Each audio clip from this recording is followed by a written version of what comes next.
Dr. Denise Nicole Green is a graduate in 2007 and is an associate professor of human-centered design and director of graduate studies and fiber science and apparel design at Cornell University, where she also directs the Cornell Fashion and Textile Collection. She holds faculty affiliations in the American, Indian, and Indigenous Studies program, South Asia program, Department of Anthropology, American Studies program, LGBT Studies, and the Cornell Institute for Archaeology and Material Studies. Dr. Green is also the Brothenbrenner Center's inaugural Morgan Fellow. And Dr. Green is an award-winning curator, documentary filmmaker, fashion designer, and writer. She combines ethnographic methods, creative design, and archival research to explore how fashion transforms individuals, communities, and ecologies. Her research has been featured in Women's Wear Daily, CNN Style, Jezebel, and Time, among other media outlets.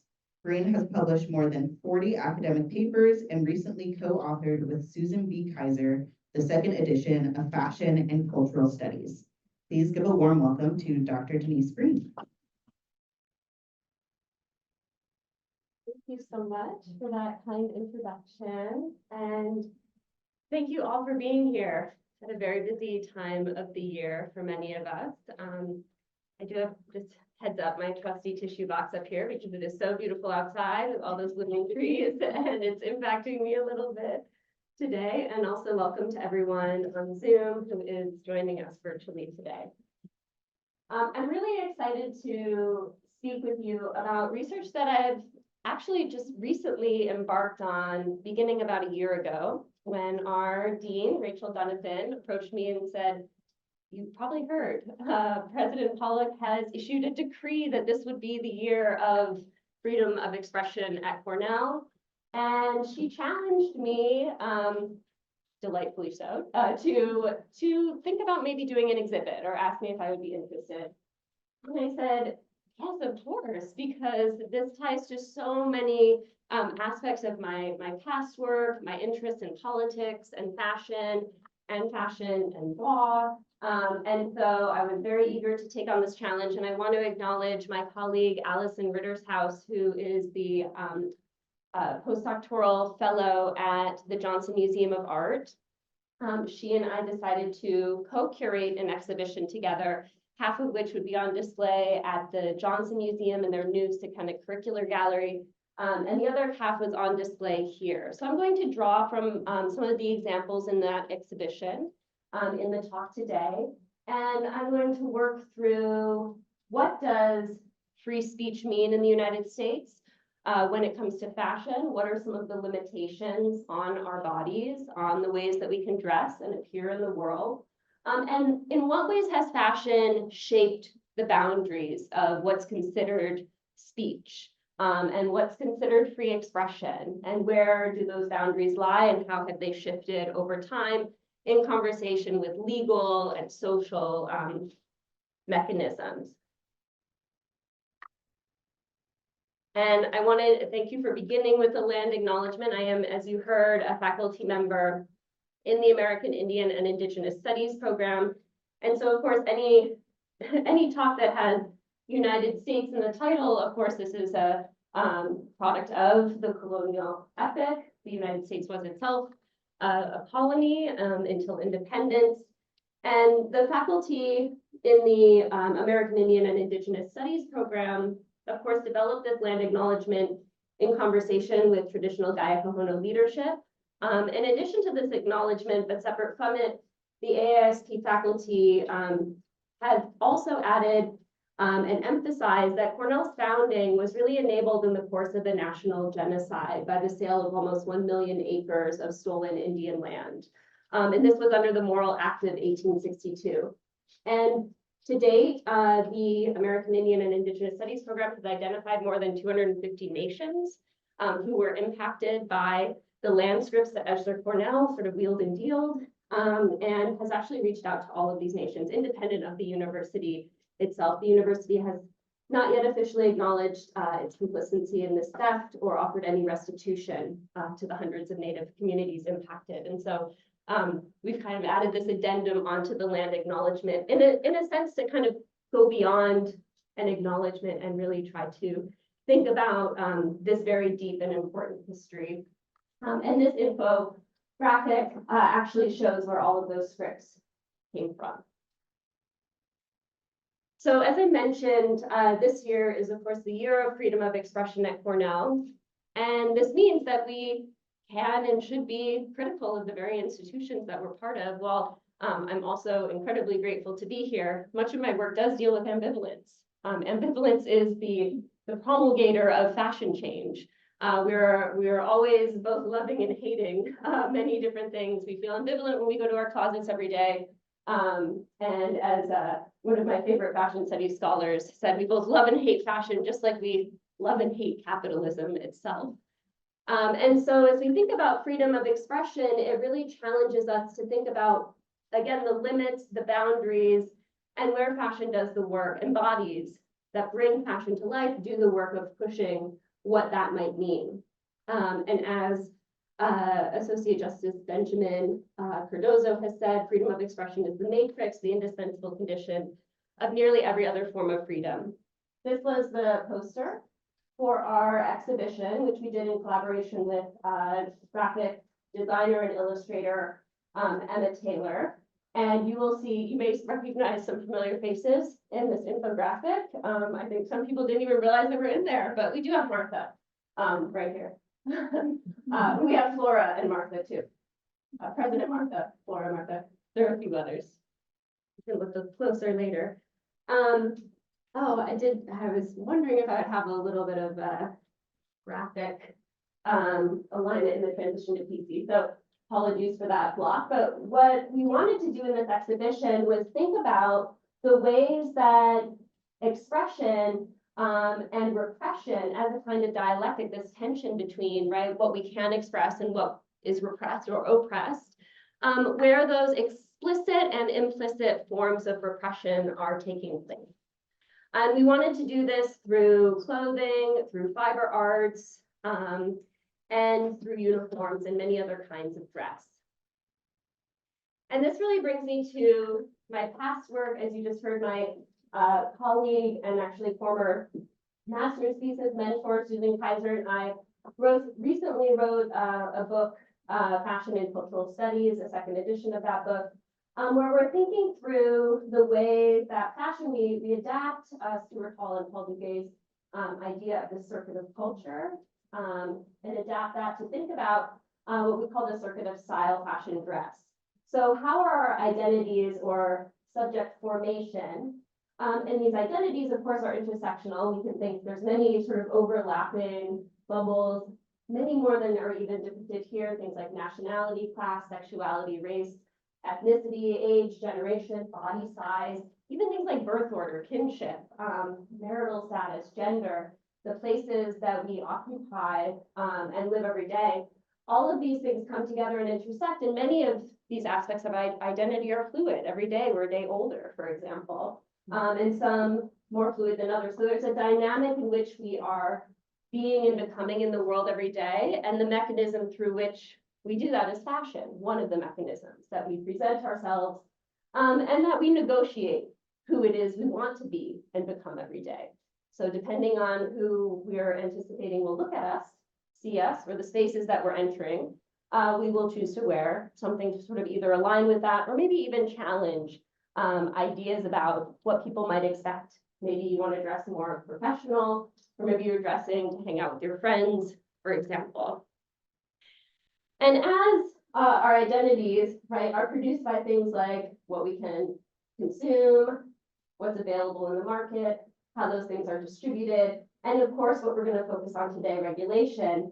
And as these are all kind of pushing back on each other, there are a lot of factors kind of at play, right? We're negotiating our ambivalences about who we want to be in the world.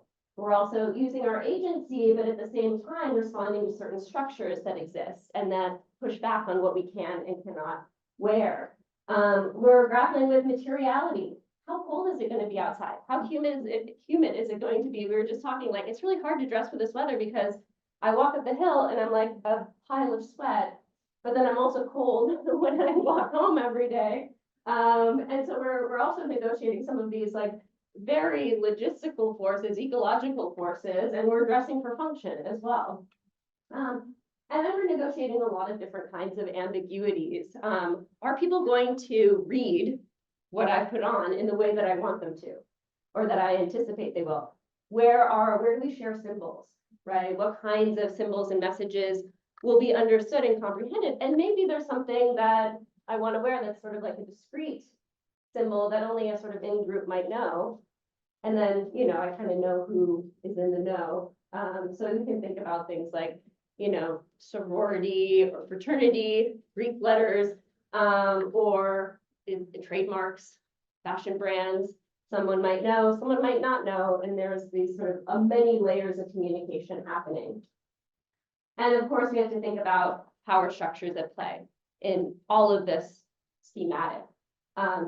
We may not have access to the clothes we wish we could wear or that we want to wear. That might have to do with class, it might have to do with the availability of materials. It might have to do with distribution networks or trade policy even that is regulating how we can access certain things. So today I want to focus on this topic of regulation, because this is where we can kind of enter into this dialectic or tension between expression and repression. We often think about when we're repressed or held back from something, it is because there are certain kinds of rules and regulations that are preventing us from being able to maybe be our full selves in a space. These regulations, we'll talk about later, can be very explicit or they might be implicit, sort of social norms or mores. And we'll talk about this in conversation with subject formation or identity, broadly defined. So when we think about regulatory forces that affect our appearance, we can kind of break it down into two. And I'm a big fan of both and thinking. So it's not like it's either explicit or implicit. There's a lot of overlap between these two things. So we can think about it as sort of like the spoken rules and the unspoken rules of what we can and can't wear. And these might be explicit things like laws, dress codes, policies, standards, and that might be what we experience on an individual level. But we can also think about, as we go back to that circuit of style, fashion, dress, manufacturers of clothing are also held to particular standards, rules, and policies that can be bent and broken in different ways. We know that the supply chains are very opaque. It's hard to get that kind of transparency we want to make sure that all of the environmental laws are being followed, for example. But you know, every garment you buy in a store has a label on the back of it that's going to tell you a lot of information about the materiality, the fiber content, and that's part of consumer protections and your empowerment as a consumer to know if you kind of get like you hate the smell of polyester or how polyester interacts with your body or makes you sweat, you can look at a care label and know, okay, we've got you know, the FTC is regulating when a garment comes in, what's said about it. And then we also have these unspoken kinds of regulatory effects, things like cultural norms or societal norms, ideas about what's professional, or ideas about modesty, social conventions, and expectations. And then we can kind of, within all of these bubbles, sort of overlapping those two bubbles, we have institutional, social and cultural, and our individual ways in which we articulate with these forces. So we might think about institutional forces being things like governance, guidelines, those in power making the rules or the laws, or maybe there's a democratic system, right, in which we're participants in making those guidelines. We have our everyday choices, our agency, the individual, the forms of self-regulation. Maybe it's self-control, or our choice to comply or not with the rules that are presented to us. And then we have at the social level, right? We have social regulations, we've got what we would call like hegemonic norms, and the things that come to be so normalized that we stop even questioning them, right? We're like, well, of course we wear clothes, you know, we're not walking around naked, like that's just a norm, right? But where does that come from? And so in my classes, I always challenge students to think about, like, take something that you take for granted so much as so normal, and then try to make it strange, you know? And then that process kind of helps to reveal where some of these social and cultural norms exist and where they come from. So let's take an example just to work through this. Beauty standards, right? These might be produced in a social or cultural way. Ideas about what is beautiful in a moment in time. What is beautiful today is probably not the same as what was beautiful in 1985, right? Or what was considered beautiful. And time is just one other variable that we can use to sort of think through beauty standards. This could be different across cultures, ages, race, ethnicity, sexuality. There's a number of different ways that we can look at how beauty standards are unique to a particular social cultural group in time. But these beauty standards are produced in this way. They're social and cultural. And then in our individual daily practices, we react to those standards of beauties. Maybe we develop a kind of way of regulating our appearance that's a diet or exercise regime to comply with a beauty standard, or a personal hygiene choice. There are many different kinds of examples. So this might lead from, like, the overlap, right? Beauty products to plastic surgery, or the rejection of those things, right? That's also this sort of overlapping intersection. We can think at the institutional level, like workplace grooming policies, how you can appear at work. And then this is going to impact on the individual level, how much time and effort it takes for you to get ready for work, and how you get dressed for work and what you wear, and then ultimately what you buy.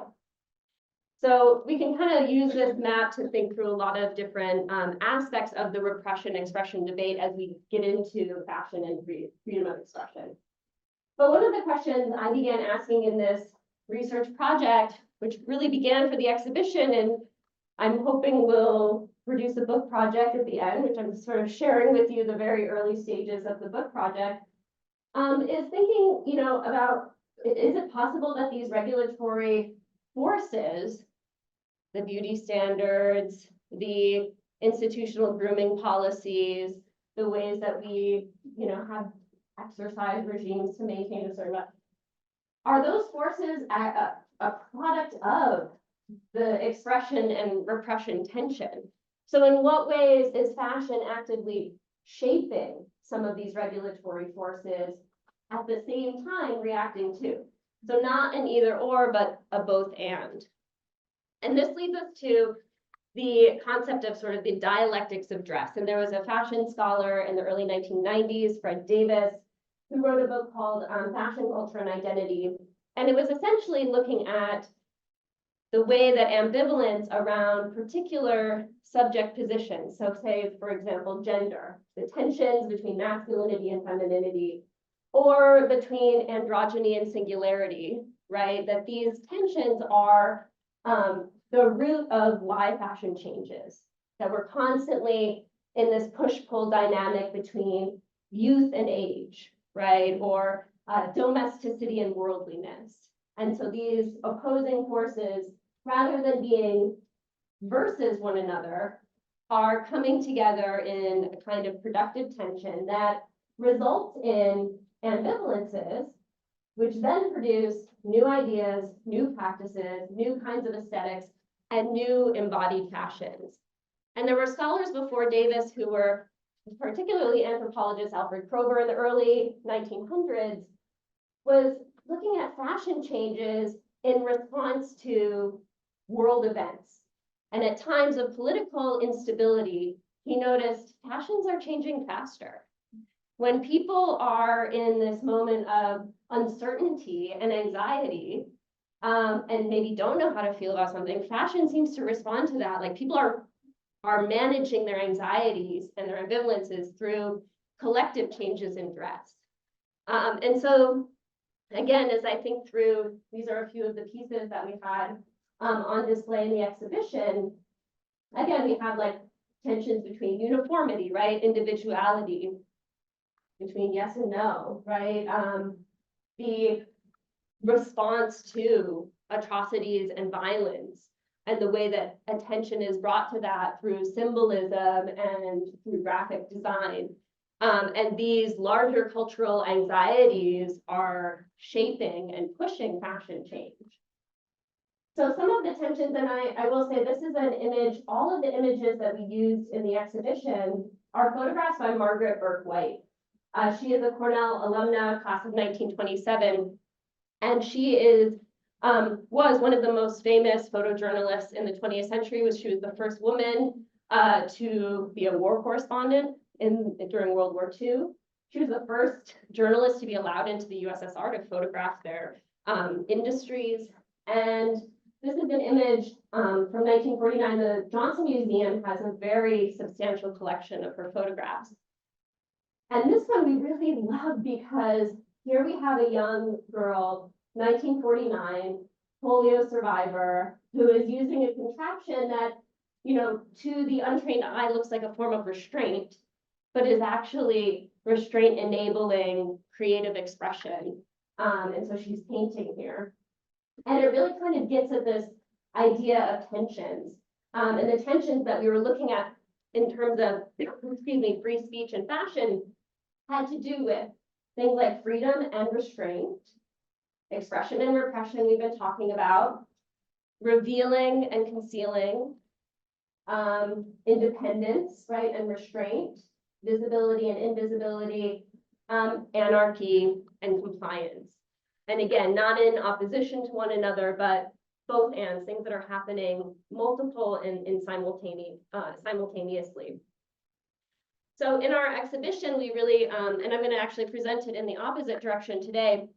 The exhibition itself really began with Cornell University and looking at some of the history of freedom of expression and repression on campus, and then expands out into the larger United States to think about issues with relation to legal protections, intellectual property, public and private domains, the workplace, and then institutional and government regulation. And then at the Johnson Museum of Art, we were looking at representations of fashion and examples of fiber art that are also grappling with a range of these different tensions. So this was the display at the Sukenic.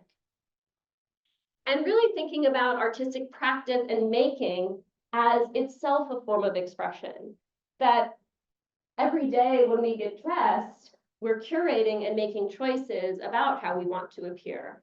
We're responding to certain limitations and restrictions of the spaces we're going to enter. And so we're in this constant negotiation, whether we're really aware of it or not. A lot of it isn't necessarily conscious. We're often, again, back to that idea of hegemony, right? Like there's so many things that get internalized and normalized that we don't even think about them as something we wouldn't do. So in the book project that I'm going to be working on, I've broken it into three sort of sections, and I'm going to work through these today with all of you in the presentation. And I use here as examples on the right some of the masks that we included in the exhibition. The one on the bottom we did not have, but just to give you like a range of one kind of fashion accessory that can be used to express so many different things. So in this larger project, I'm looking at first sort of the legislative, the legal dimensions of freedom of expression as it relates to fashion, free speech in the United States. Then looking at some of the implicit regulations, the social and the cultural dimensions. And then lastly, looking at the way that individuals, and I would argue also probably collectives and groups, are negotiating between the explicit and implicit regulations through everyday dress. So let's start with constitutional law, because when we talk about free speech, that's where we're going to go, right? We're going to go to the First Amendment, to the Free Speech Clause, which is that Congress shall make no law respecting an establishment of religion or prohibiting the free exercise thereof, or abridging the freedom of speech or of the press. That's the part we're thinking about, or of the right of people to peaceably assemble and to petition the government for redress of grievances. And so free speech, as we define it constitutionally, is really about protection of your free speech from censorship by the government. So this has limitations on where we actually have free speech. So I want to talk about, well, we're going to bring you through a few cases. And I start with Tinker versus Des Moines, which was a landmark Supreme Court case that was decided in 1969 and had to do with this black armband. In 1964, December 1964, right before winter break, a group of students in the Des Moines School District, public school district, opted to wear these armbands as a form of silent protest and as a way of showing their support for Senator Kennedy's Christmas truce. So Senator Kennedy at the time was advocating for a Christmas truce, not unlike the Christmas truces that happened during World War I, so that there would be a ceasefire during the Christmas holiday. And hopefully this war in Vietnam back in '64 could be resolved.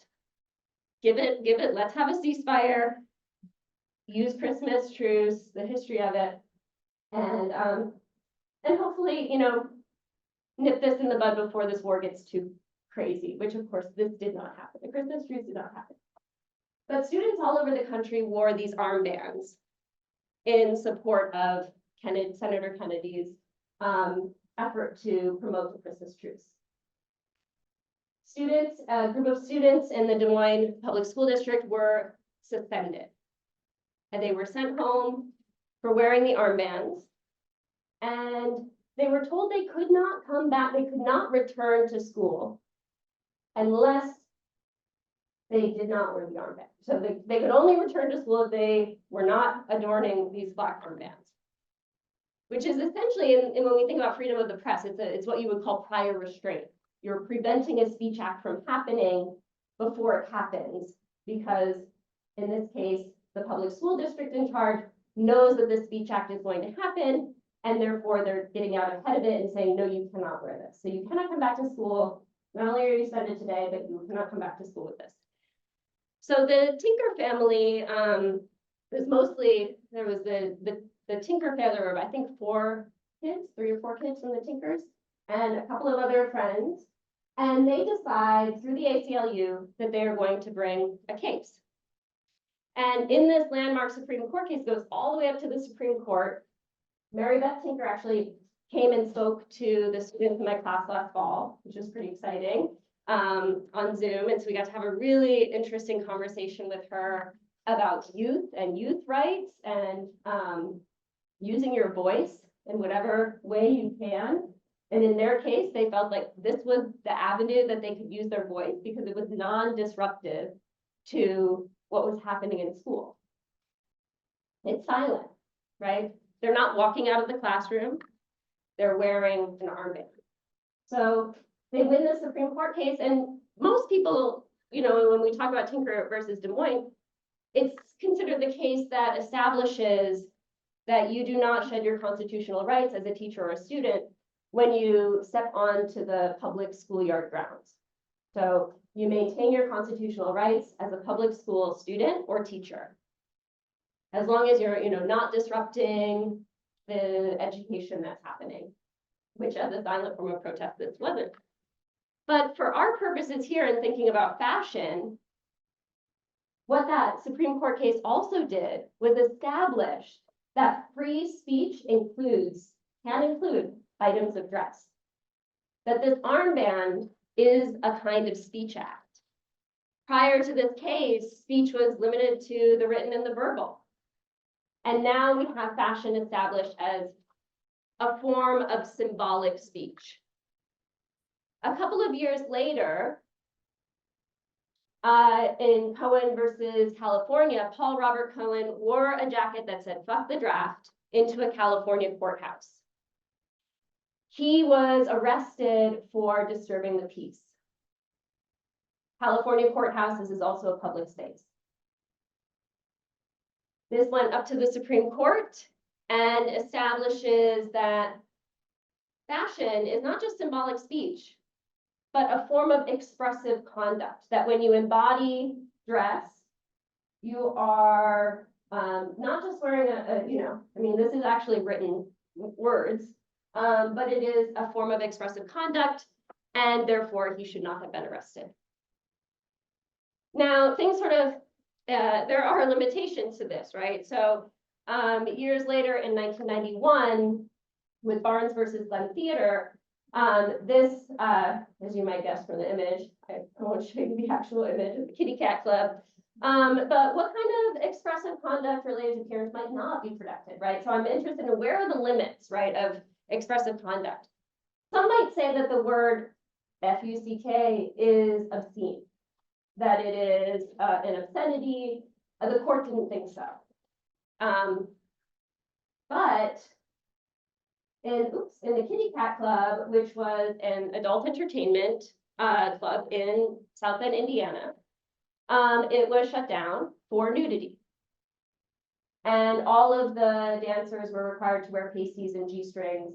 They couldn't be nude.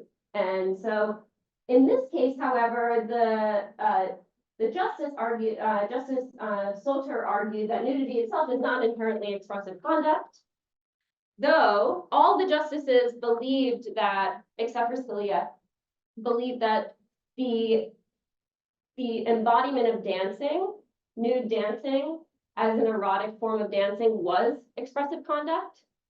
But because the expressive conduct was erotic dancing, they could still convey eroticism with pasties on, and therefore didn't need to be nude. So that was the basis of this case. So this one sort of like in some ways steps back, you know, where the limits might be and says, okay, there's going to be a hard limit here. Indiana as a state is allowed to say no nudity. And that is considered indecency. So in 74, if we step back, how do we define things like indecency, obscenity, right? These are legally, you know, there needs to be a legal definition of these things. And so it's called the Miller test. So in 1974, Miller versus California, this was a case related to pornographic materials that were sent through the US mail. And ultimately, obscenity gets legally defined as anything that lacks, again, very subjective terms, right? Serious literary, artistic, political, or scientific value. Pornographic materials weren't seen as having any of these. We can argue that that's probably not the case. I think the feminist sex wars of the 1980s might say otherwise, but legally this is established in 74. And so to determine if something is obscene, it does go through what they call the Miller test. And for the sake of time, I will continue on, but we can talk more about that later if you're interested. So other non-protected forms of speech include things like incitement to imminent lawless action, harassment, true theft, threats, defamation, obscenity, child pornography, fighting words, and anything that's considered non-expressive conduct. And that's why with the Kitty Cat Club and Glenn Theater case, the adult entertainment, it really came down to, is erotic dancing expressive conduct or not? Because if it's not expressive conduct, it's not protected. So I don't want you to go away from here thinking like every piece of clothing in my wardrobe is a form of symbolic speech. It has to have that symbolic meaning attached to it. So the peace sign on the armband, or just the armband itself, there's a shared realm of symbolic understanding that this means X, Y, Z. And maybe not everybody knows that meaning because that's how symbolic speech tends to work. But it does have that expressive conduct. So the dancing component of the nude dancing in combination, it was an artistic practice, right? Is in conversation. So it's, you know, that was where the debate came down with that. But that said, that's why they argued that, you know, you can still express the erotic dance without being nude. So this brings us to the next big questions, which is where is free speech protected and where isn't it protected? And this ultimately leads us to think about the public versus the private space. And this is a huge determinant because, of course, in constitutional law, First Amendment is about protection from censorship from the government. And therefore, there are certain spaces, both digital and physical, where you do not have protections. Any private space, including this is a private university. I learned as I was doing this project, I thought, oh, my colleague Allison was, she's in arts and sciences technically in the Johnson Museum on Dad's side. I was like, well, I have more protections than you because I'm on the public side and you're on the private side. But then I learned that from Sandy that in fact, we are a contract college for the state of New York and we're not actually New York State employees, even though I was like, but what about my healthcare plan and all of that? No, we are contracting for the state of New York, but we are employees of a private institution, which actually makes this commitment to the year of freedom of expression kind of that much more powerful in the sense that Cornell is saying, even though the First Amendment doesn't actually, there's no First Amendment protections on this campus, if it were to go up to the Supreme Court, this is a private educational institution, but we're committed to this, right? In other examples, we have this amazing, I found this tunic in Hyderabad, India a few years back. It's like a long tunic style and it has all of these social media logos on it, which are of course all privately owned spaces where your speech is regulated. And also the content of images that are posted, right? So nudity, for example, going back to nudity is related to fashion, that's pretty regulated in these spaces, these digital spaces. We also looked at examples of the way symbols are both come to be known, like the Make America Great Again hat, and then are hijacked or appropriated or repositioned with the Make America Gay Again hat. From afar, you see it and you think it's one thing, you get up close, you see it's another. And so there's a lot of this way in which symbols in fashion are reclaimed, especially in these different kinds of power dynamics. So the reclamation, even of terms, we've seen this over the years with terms like queer and dyke, among others, are reclaimed by communities from those in power who would use these terms in defamatory ways. But of course, even when we're thinking about government and public spaces, there are certain spaces where dress is regulated and where citizens and those in the United States, and I should clarify that the First Amendment is for anyone who is physically here in the US. It is not limited to those who hold US citizenship. But there are spaces in this country where dress is regulated and those rights are stripped up from you, and those include for incarcerated people. So we have a women's detention center jacket from the 1940s. And then folks like police officers, military, have uniforms that they are required to wear, even though they work for a public institution.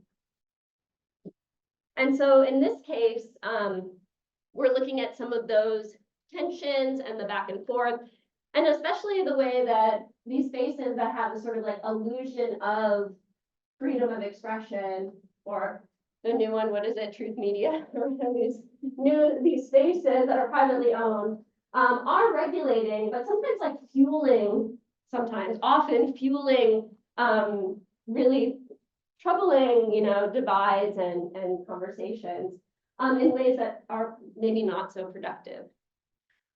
But we also wanted to talk about, in the look on the far right here with the Tea Party Patriots shirt, we wanted to talk about the recent case of Minnesota Voters Alliance versus Mansky.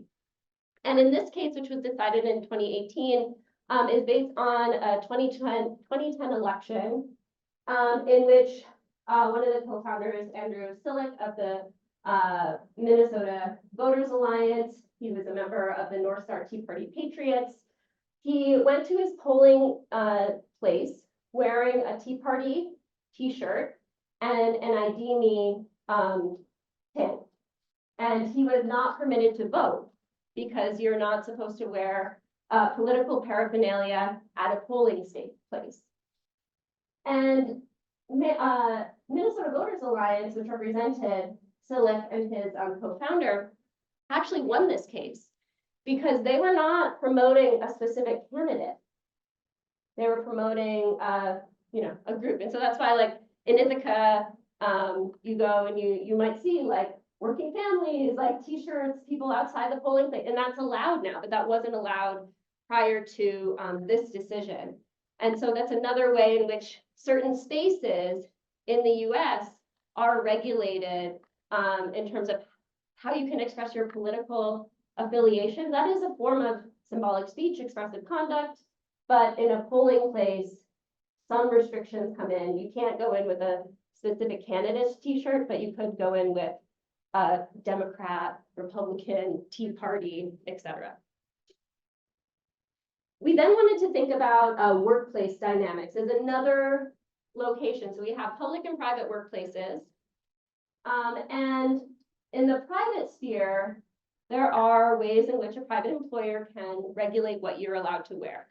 This comes in the form of dress codes, grooming policies. Now, that doesn't mean that those dress codes and grooming policies are always legal.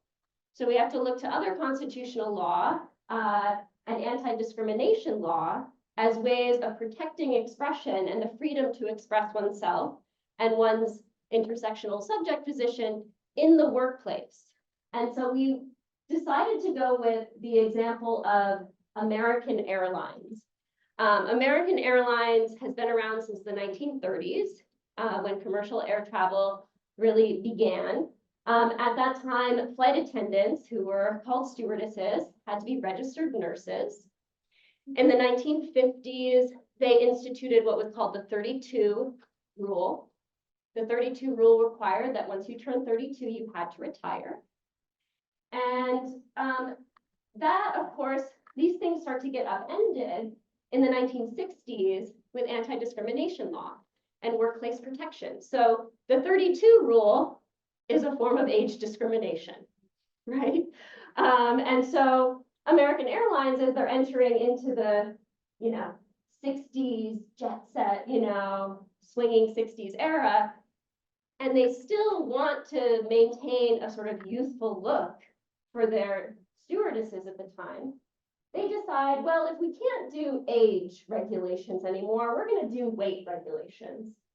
And so they institute weight regulations for their employees. And also, as soon as they find out you are pregnant, you are put on mandatory leave without pay and can't come back until you're back into your weight bracket of less than 120 pounds or whatever it was. So that weight regulation, it is technically legal for flight attendants and certain jobs to have particular, like you have to be able to lift a certain amount of weight. You have to have there are certain physical legally that have been determined. But what American Airlines did was have an unreasonable weight restriction. And that weight restriction did not change as flight attendants age. And we know that as people age, their weight increases. This is a fact of life. And so all the other airlines had weight limitations that increase with age brackets. And so the flight attendants union sued, and this has resulted in a reestablishment of those laws. So there's ways in which individuals as well as unions and organizations have pushed back against and allowed the freedom of fashion expression and the ability for your body to change over time, right? Then if you thought it was bad, it gets worse. In the early night, you're like, isn't it going to get better? Aren't they going to learn? So in the early 1980s, there was a case, it didn't end up at the Supreme Court. It was a 9th District decision in which a baggage handler named Renee Rogers, she had worked for American Airlines for 11 years. She had started off at the ticket counter, but ended up moving into baggage handling, hence the early 80s baggage handler uniform. And she was fired after 11 years and only glowing, reviews for wearing her hair in cornrows. They had a grooming policy at American that said women, specifically women, cannot wear their hair in cornrows. And as a baggage handler, she was, doing physical labor. Her male colleague counterparts did not have the same restriction. And she actually sued for both gender discrimination, and racial discrimination. The ruling, unfortunately, did not come in her favor. I think she had bad lawyers, and I wish they pushed it harder, because literally the judge said, well, Bo Derek was just wearing her hair in cornrows in the movie 10, and therefore it's not unique to African-American culture. And at the same time, didn't even recognize that, wait, there's a different grooming policy for men than women here. And there are other cases too, to this day, that are still ongoing when it comes to grooming policies and asymmetries between men and women. There's a case still going up through the courts from over 20 years ago, the year 2000, Harrah's Casino. Harrah's has a grooming policy that requires women bartenders to wear a ton of makeup, and explicitly says that male employees cannot wear any makeup at all. And so there was a woman who'd worked there for 20 years. She got fired because she refused to wear, caked on makeup. And she said, no, this is gender discrimination, because on top of all the extra time it's going to take me to get ready for work, I have to buy a lot of beauty products. I have to buy all this makeup. You guys are paying for this, right? And the male employee, and she's continues to lose her case, and it's like 20 something years later, right? And likewise, Renee Rogers, she was literally suing them for $10,000, like in reparations for lost wages. But we include that story here, and you can't quite see it in this image, but we have a shirt, a hoodie behind that is has an image of the Crown Act. So now in more than 20 states at the state level have adopted legislation for anti-hair discrimination. So despite the fact that there are these setbacks legally over time, we still have work and advocacy to try to make change in the legal realm. And we end this case with a piece by African artist Meshack Gaba, who did a sculpture of the Lincoln Memorial in synthetic hair, and this is part of the Johnson Museum collections. And so you can see here, here's a better image of the Crown Act shirt that we have, which is, again, ongoing. And I was pleased to see when we mounted the exhibit, it was like 19 states had adopted the Crown Act legislation, and that has continued to increase. But it's not just constitutional law that has an impact on freedom of expression, both in the workplace and in general. So one of the events that we did for the exhibition was we brought in some attorneys, Lori Burke-Weiss, who is an employment attorney, and Mary Kate Brennan, both of who specializes in contract law and intellectual property, truth in advertising. They're both members of the Fashion Law Committee in New York City. And we brought our alum, Cheval, Haley Page, class of 2007, who was formerly a bridal designer. And she signed an employment contract when she was 23 years old to get her own brand.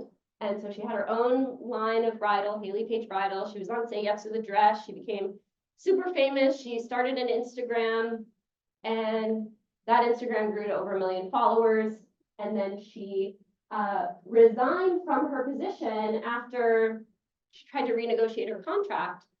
And the company said, oh, funny thing, you signed that employment contract. It says there's a non-compete clause, which says you can't practice or work in any bridal industry for the next 10 years. And you cannot use your name anymore because we have a worldwide exclusive in perpetuity trademark for the name Haley Page in all of its iterations. And she had signed that contract and had not gotten it reviewed by a lawyer. And so she had signed away the rights to her own name. So she took on a new name, Cheval. She is now designing shoes, some of which we displayed in the show, but we brought Cheval in to talk with our students about what you need to know when you go into the industry and someone presents you, company says, you can have your dream, you can have your own bridal line. Make sure you read the fine print of whatever you sign in any employment contract. So she's designing shoes now because she is legally not allowed to design in bridal or evening wear because of a non-compete clause. So what do these other forms of contracts, employment contracts, other kinds of legal mechanisms, how do they restrict creativity in the fashion world for designers? that also brings us into another really interesting discussion of things like patents, trademarks, and other kinds of intellectual property, which, for example, we have this Issey-Miyake Bow Bow bag. Issey-Miyake is able to protect this technique that he developed to make these designer bags. And it protects him from copycats who might try to imitate and profit with something that looks like an Issey-Miyake bag. This is about consumer protection because as a consumer, when you buy a bag like this, you want to be able to say, yes, this is what I think it is, right? Or when you see a trademark that says Chanel, it should be Chanel. On the other side of that, like, where do you draw the line? So if you're familiar with like Louboutin shoes with the red sole, like the red sole is trademarked. So where does that limit come in?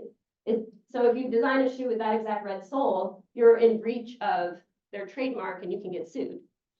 And when you have your name, your very own name, and that's been trademarked, suddenly Haley Page can't use her own name anymore, right? So what are the limits of what can and should be trademarked? These are some open-ended questions. But the trademarks are really framed as intended to protect designers, but we might also say might limit other designers, right? And to protect consumers to ensure they're getting what is said that they're getting. The other body of law, which would fall under truth in advertising, is the Indian Arts and Crafts Board Act of 1990, which says that if something says it is Indigenous or Native American made, it has to be made by someone who is Native American. This is really great, except that it only recognizes federally recognized tribes in the US. So if you are from a non-federally recognized tribe, or you are from a First Nation in Canada, or from an Indigenous community anywhere else that is outside of the United States, that body of law does not protect you or your work from being appropriated. Another image of this case. As I mentioned, we used in the backdrops, these are all images from Margaret Burke-White, who is the photographer. This is actually rayon. She did all these like industrial photography pieces. Many of these photographs that she took that we used in the exhibition backdrops come from her time at Cornell, including this one. This is Margaret Burke-White here with her camera. She was known for pioneering aerial photography as well. She was almost arrested for nearly flying into the Statue of Liberty, or I should say her helicopter pilot. They got very close to get this iconic image. There are photographs of her like out on like the ledge of very, very tall skyscrapers. She was pretty fearless. You've seen some of these other images. And then these are some of her images of Cornell University that she took as a student when she was here in 1926 and 1927. Some of these buildings still exist. This one, for example, that's not there anymore. It was replaced by Olin Library.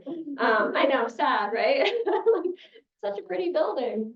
But some of these, of course, you probably recognize this outside of Goldman Smith, and of course, Willard Straight Hall. And this is Risley. She lived in Risley. So I really began a lot of this research in the archives as well. So the Burke-White photos are sort of a lead in. I'm going to just check on my time here. I'm running out of time to get to. We could jump on the Cornell stuff if you want afterwards, but I was really interested in understanding not just the explicit rules and regulations of Cornell dress codes, which I found out were not written down anywhere. I thought, like, people talk about, like, women had dress codes. They couldn't wear pants to class until the 60s. And I heard this from all the alumni and everything. And they weren't actually written down anywhere. There was a Women's Student Government Association that regulated dress in dining halls. And there were a lot of meeting minutes and notes that I went through that were about, different dorms pushing to wear Bermuda shorts in the 1950s and things like that. But the only thing I found in the judicial administrator records were people getting in trouble for nudity. There's a woman out in front of Balch, I guess, in the 70s. But which is interesting, kind of going back to the nudity court case earlier on, that where do those lines get drawn? And then when I talked to Kay Obendorf, who is a retired faculty member here who came in the 1960s, I'm like, I can't find anything in the archives with like the written down rules, and I heard in 68, that's when the rules changed and women could wear, pants in the dining halls. And she said, this is strategic ambiguity, right? The onus, she said, was put on faculty. You would tell the student, go home and change. So kind of interesting take on it. But where I did find a lot of information is in student scrapbooks. And I discovered so many fascinating things about students over the years in these scrapbooks where they're laying out like when they cut class and what parties they went. I mean, I was like looking through a women's scrapbook from like 1912. She had like a cigarette butt in there and like a button that came off her dress and like remnants from the party in Forest Home, and then like the infirmary like sick pass beneath it that she was like, yeah, and I cut class the next day. I'm like, wow, it's been going on for a while. The doctor's notes. Another exciting thing that I found was this is Janet Reno when she was the president of the Women's Student Government Association in 1959 to 60. She graduated in 1960. So thoughtful. Like her advice in this letter when she's like 22 years old, she's like, never sacrifice a thorough understanding of a problem for speed. I need to think about that one a lot. Don't spread yourself too thin. Also, I'm like taking this in, right? Study a problem thoroughly before going on to the next one. Work together with your executive committee. And she talks about, arriving at these basic ideas, and that student government is not an antagonistic force that's opposed to faculty and administration, but instead these three essential forces above of a university the three essential forces are faculty, students, and administration joined together in a unified effort to further the university as an institution. And I just think she's like such great idealism, and like it's a great kind of thing to read back on many years later. So our Cornell case kind of follows the early dress codes, the uniformity that was required. The Morrill Act required all male students to be part of the ROTC and actually to be trained in military science until the 1950s. Students had their own sort of self-regulating mechanisms like freshman caps that were instituted in 1902. I can tell you many illustrious stories about freshman caps. The women students each year were a little bit more creative. They decided, the sophomores would decide what accessory in the color green that the women students would wear, and this went on until the 1930s. And then they would have what they called a Hades party at the end, where they would it was very performative and theatrical, but probably definitely some hazing happening in there as well. They would be absolved of all their transgressions of breaking the rules. And again, these were rules that were kind of written among the students themselves, not the institution.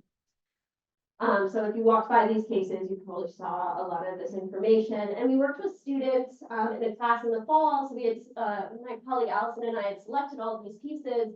And we had students in a one credit learning where you live class who selected one of the pieces that we would include in the exhibit to do a deep dive into the research. And so you can see their names and class years were alongside. And then some students actually opted to use pseudonyms so that they felt like they really wanted to say some super critical things, which we were like, go for it. But also kind of then speaks to this really interesting tension. So I'm out of time, but you guys have seen, I think, many of these pieces. I'll end with the art expression that we also wanted to include in our spaces here, as well as the Johnson Museum. And there we go. Thank you to everyone.